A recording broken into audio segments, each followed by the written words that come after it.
Thailand, Cambodia మధ్య ఉద్రిక్తతలు నెలకొన్న వేళ అమెరికా అధ్యక్షుడు ట్రంప్ కీలక ప్రకటన చేశారు.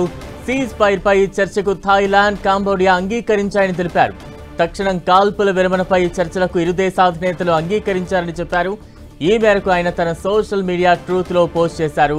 థాయిలాండ్, కంబోడియా చర్చలకు సిద్ధంగా ఉన్నాయన్నారు.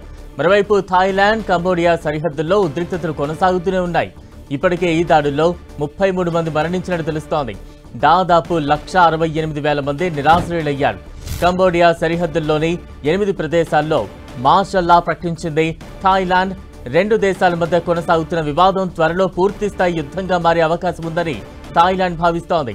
సరిహద్దు వెంబడి ఉన్న అనేక గ్రామాల్లో తుపాకీ కాల్పులు, శతజ్ఞుల మోతలు వినిపించాయి. దాడుల్లో F-16 విమానాలు, డ్రోన్లను కూడా వినియోగించినట్టు తెలుస్తోంది. కంబోడియా, థాయిలాండ్ మధ్య ఘర్షణను అంచనా వేసేందుకు, దీనిపై చర్చించేందుకు ఐక్యరాజ్య సమితి భద్రతా మండలి ఎమర్జెన్సీ సమావేశం నిర్వహించింది. ఈ ఉద్రిక్తతలపై UN నుంచి ఎలాంటి ప్రకటన రాలేదు. అయితే 15 మంది సభ్యులు కూడా ఇరు దేశాలు దాడులు ఆపాలని, శాంతియుతంగా సమస్యలు పరిష్కరించుకోవాలని సూచించినట్టు తెలుస్తోంది. Association of south east Asians nations కూటమి ఈ పోరాటం ఆపేందుకు ప్రయత్నించాలని కూడా UN సెక్యూరిటీ కౌన్సిల్ పిలుపునిచ్చింది. ఐక్యరాజ్య సమితి భద్రతా మండలి ఎమర్జెన్సీ సమావేశానికి హాజరైన కంబోడియా UN అంబాసిడర్ చియా కియో తమ దేశం సీజ్ ఫైర్ కోరుతోందన్నారు.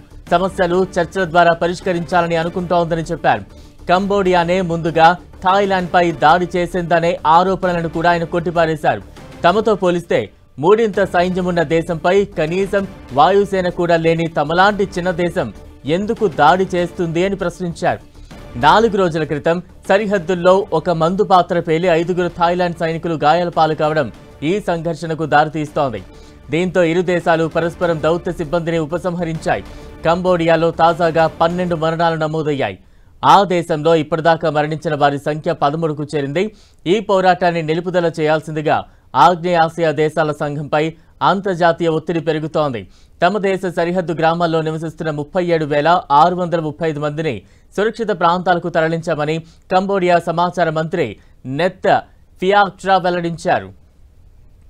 థాయిలాండ్, కంబోడియా బోర్డర్లో నెలకొన్న ఉద్రిక్తతల నేపథ్యంలో భారత్ ఎంబసీ అడ్వైజర్ జారీ చేసింది.